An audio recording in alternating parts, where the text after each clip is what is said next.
بسم اللہ الرحمن الرحیم۔ السلام علیکم ناظرین، استنبول ترکی کا خوبصورت ترین شہر ہے۔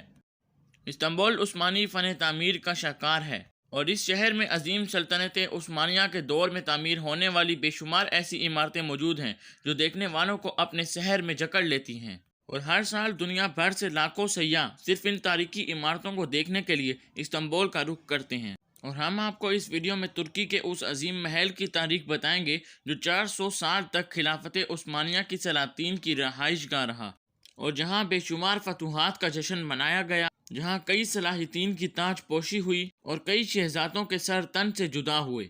مگر ویڈیو میں آگے بڑھنے سے پہلے اگر ابھی تک آپ نے ہمارے یوٹیوب چینل کو سبسکرائب نہیں کیا تو کائنڈلی اسے سبسکرائب کر کے بیل آئیکن کو ضرور پریس کیجیے گا تاکہ آنے والی ہر ویڈیو آپ تک سب سے پہلے پہنچ سکے۔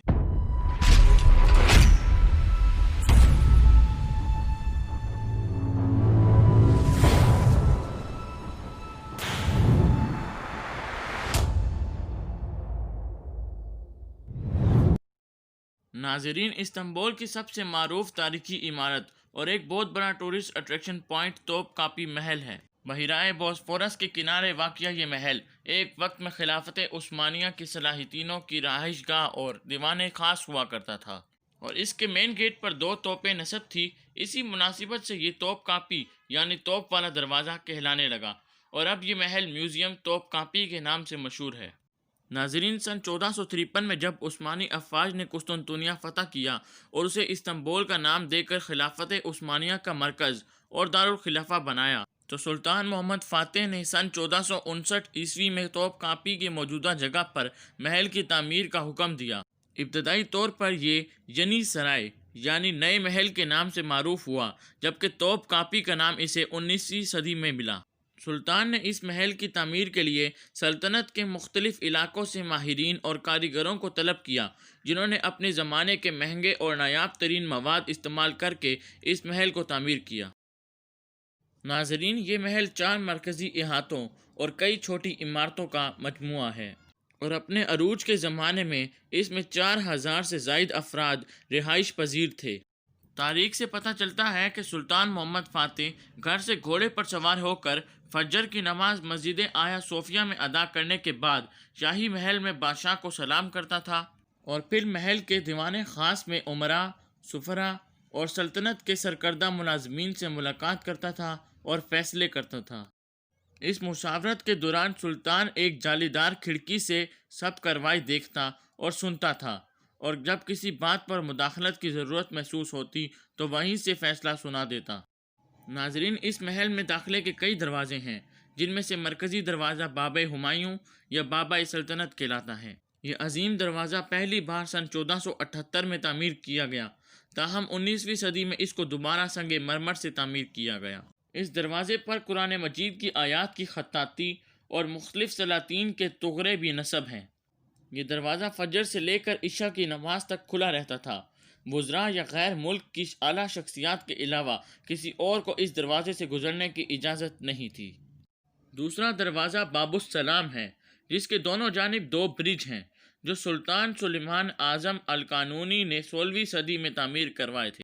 اس دروازے پر صرف سلطان کو گزرنے کی اجازت ہوتی تھی۔ دیوان ہمایوں میں ریاست کے سیاسی، انتظامی، مذہبی معاملات کے علاوہ شہریوں کے اہم معاملات پر گفتگو ہوتی تھی، اور اس کا اجلاس ہفتے میں 4 بار ہوتا تھا، جس میں صدر اعظم اور اناطولیہ کے منصفین اعلیٰ شریک ہوتے تھے، اور وہ مسائل کے حل سلطان کو پیش کرتے تھے۔ یہاں مقدمات کے فیصلے بھی ہوا کرتے تھے، اور اس کے علاوہ سلطان کی صاحبزادیوں کی شادی کی تقریبات بھی یہیں ہوا کرتی تھیں۔ تیسرا دروازہ باب السعادہ کہلاتا تھا، جو 15ویں صدی میں تعمیر کیا گیا، جو محل کے رہائشی افراد کی آمد و رفت کے لیے استعمال ہوتا تھا۔ اس دروازے سے گزرنے کے لیے سلطان کی خاص اجازت درکار ہوتی تھی، حتیٰ کہ صدر اعظم کو بھی خاص دنوں اور مخصوص صورتحال میں ہی اس دروازے سے گزرنے کی اجازت تھی۔ سلطان اہم تہواروں پر اس دروازے اور دیوان میدان کو استعمال کرتا تھا، جبکہ سلطان کی آخری رسومات اور نماز جنازہ بھی اس دروازے کے سامنے ہی ادا کیے گئے۔ محل میں کئی صحن یا احاطے واقع ہیں، جن میں اعلیٰ میدان، دیوان میدان، اندرون میدان اور صفائے ہمایوں شامل ہیں۔ محل کی عمارتیں کئی ایکڑز پر محیط ہیں اور قرون اولیٰ کے محلات کی طرح یہاں بھی مختلف امور کے لیے الگ الگ عمارتیں ہیں۔ ان میں سلطان کا ذاتی محل سرا ہے، جس کے آرام دہ کمروں میں سلطان کا خاندان رہا کرتا تھا، اور خاص مکانوں کی تعمیر کچھ اس طریقے سے کی گئی ہے کہ ان میں سے اکثر سے سمندر کا نظارہ بھی ہو سکتا ہے۔ ایک بڑے صحن میں نہانے کا تالاب ہے، جس کا سائز ایک اولمپک سوئمنگ پول سے کم نہیں بلکہ زیادہ ہی ہوگا۔ یہاں سلطان اپنی کنیزوں اور بھانجیوں کے ساتھ وقت گزارا کرتے تھے۔ دیوان ہمایوں اور حرم سرا کے درمیان برج عدالت واقع ہے، جو محل کا سب سے بلند مقام ہے، جو کہ بوسفورس سے صاف دکھائی دیتا ہے۔ اس کے علاوہ اندرون کتاب خانہ اور احمد سلیس کتب خانہ، یہ دو کتب خانے محل میں موجود ہیں۔ 17ویں صدی کے آخر تک توپ کاپی اپنی اہمیت کافی حد تک کھو بیٹھا تھا، کیونکہ سلطان اپنا بیشتر وقت بوسفورس کے کنارے واقع محلوں میں گزارنے لگے تھے۔ سن 1853 میں سلطان عبد المجید اول نے باقاعدہ طور پر اپنی رہائش کو بوسفورس کے کنارے واقع نو تعمیر شدہ دول مال باغیچی محل میں منتقل کر دیا، جو کہ یورپ طرز کا تعمیر کردہ شہر کا سب سے پہلا محل تھا۔ ناظرین، سن 1921 میں عثمانی سلطنت کے خاتمے کے بعد 3 اپریل 1924 کو ایک حکومتی فیصلے کے مطابق توپ کاپی محل کو ایک شاہی عجائب گھر میں تبدیل کر دیا گیا۔ محل اب وزارت ثقافت و صحت کے زیر انتظام ہے۔ ناظرین، عجائب گھر میں سب سے مشہور حصہ وہ کمرہ ہے جہاں تبرکات ہیں۔ ان تبرکات میں سب سے اہم تبرکات کا تعلق اسلام کے ابتدائی دور سے ہے، بلکہ چند ایک تو رسول کائنات حضرت محمد مصطفیٰ صلی اللہ علیہ وآلہ وسلم سے ہزاروں سال پہلے کی ہیں۔ ان میں حضرت یوسف علیہ السلام کا امامہ اور حضرت موسیٰ علیہ السلام کا عصا شامل ہیں۔ اسی عمارت میں حضور اکرم صلی اللہ علیہ وآلہ وسلم کے امامہ مبارک، تلوار مبارک، دانت مبارک اور داڑھی مبارک کے بال موجود ہیں۔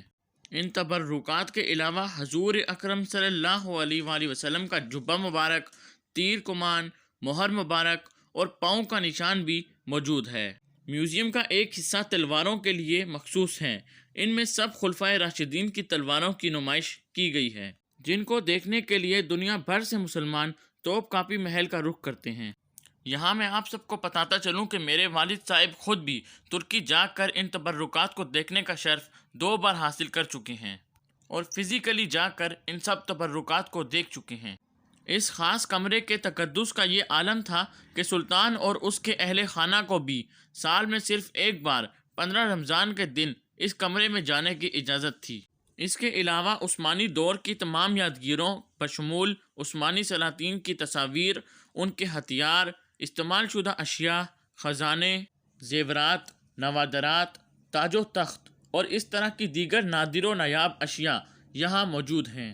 عثمانی سلطانوں کی پرائیویٹ زندگی کو ایک طرف رکھ کر دیکھیں تو ان کی حکمت عملی، دانش مندی اور امور حکومت کی قابلیت کی داد دینی پڑتی ہے۔ اپنے عروج پر سلطنت عثمانیہ ایشیا، یورپ اور افریقہ کے وسیع علاقوں پر پھیلی ہوئی تھی۔ یورپ کے کچھ ملک یا تو اس سلطنت کا حصہ تھے اور یا باز گزار۔ ترکی سلطانوں نے دنیا کے کونے کونے سے نوادرات اکٹھے کر کر کے انہیں اپنی محلات کی زینت بنایا۔ آج بھی وہی نوادرات اس عجائب گھر میں موجود ہیں، جبکہ زیادہ تر نوادرات مصر سے آئیں۔ ناظرین، 1923 میں اس محل کو عجائب گھر کا درجہ دے دیا گیا۔ اب اس محل کے دروازے ہر خاص و عام کے لیے کھلے ہیں اور یہ محل روزانہ ہزاروں سیاحوں کا استقبال کرتا ہے۔ اگر آپ بھی کبھی استنبول شہر کا وزٹ کریں تو اس عظیم عمارت کو ضرور دیکھیں۔ جیسا کہ میں نے آپ سب کو پہلے بھی بتایا کہ میرے والد صاحب خود بھی اس عمارت کی زیارت 2 بار کر کے آ چکے ہیں۔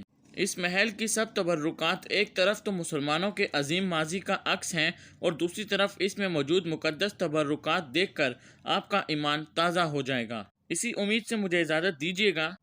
اگر آپ کو یہ ویڈیو اچھی لگی ہے تو میری حوصلہ افزائی کے لیے ایک لائک ضرور کیجیے گا، کمنٹس میں اپنی رائے ضرور دیجیے گا اور نیکسٹ ٹاپک آپ کو کون سا چاہیے اس کے بارے میں مجھے کمنٹس کے اندر آگاہ کیجیے گا۔ اور اس ویڈیو کو پلیز زیادہ سے زیادہ شیئر کیجیے، اپنے فیملی ممبرس اور فرینڈس کو بھی اس ویڈیو کے بارے میں بتائیں اور ان سب کو بھی یہ شیئر کیجیے۔ اور اگر آپ نے ابھی تک ہمارے یوٹیوب چینل کو سبسکرائب نہیں کیا تو اسے سبسکرائب کر کے بیل آئیکن کو ضرور پریس کیجیے گا تاکہ آنے والی ہر ویڈیو آپ تک سب سے پہلے پہنچ سکے۔ اور تب تک کے لیے اللہ حافظ۔